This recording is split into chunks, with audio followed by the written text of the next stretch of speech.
முடக்கத்தான் கீரை தோசை எப்படி ஊற்றுறதுன்னு பார்க்கலாம் வாங்க.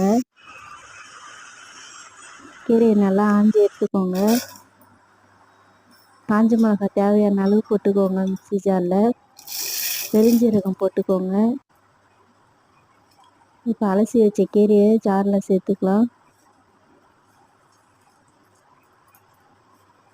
தண்ணி இல்லாமல் வடிகட்டி கொடுங்க.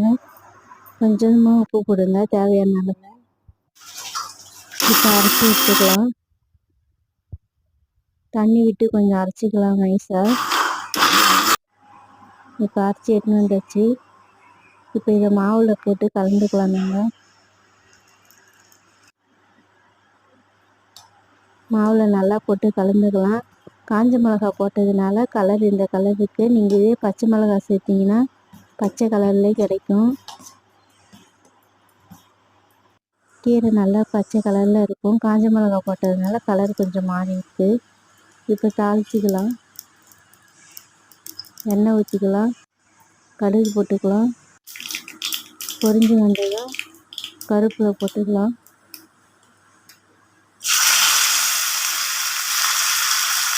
மாவில் சேர்த்துக்கலாம். இப்போ அதுதான் இப்போ முடக்கத்தான் கீரை தோசை மாவு ரெடி ஆயிடுச்சு. இப்போ தோசை ஊற்றலாம் வாங்க.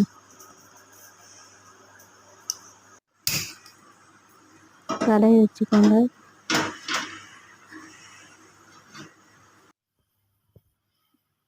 நல்லா நைஸாக ஊற்றலாம்ப்பா. தோசை நல்லா சாஃப்டாக வரும்.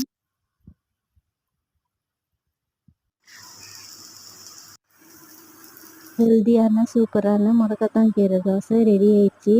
சாஃப்டான தோசை இது. பெரியவங்க சின்னவங்க எல்லாருமே விரும்பி சாப்பிடுவாங்க. செய்து கொடுங்க. இது கால் வலிக்கு ரொம்ப நல்லது. செய்து பாருங்கப்பா. ஓகே, பாய்.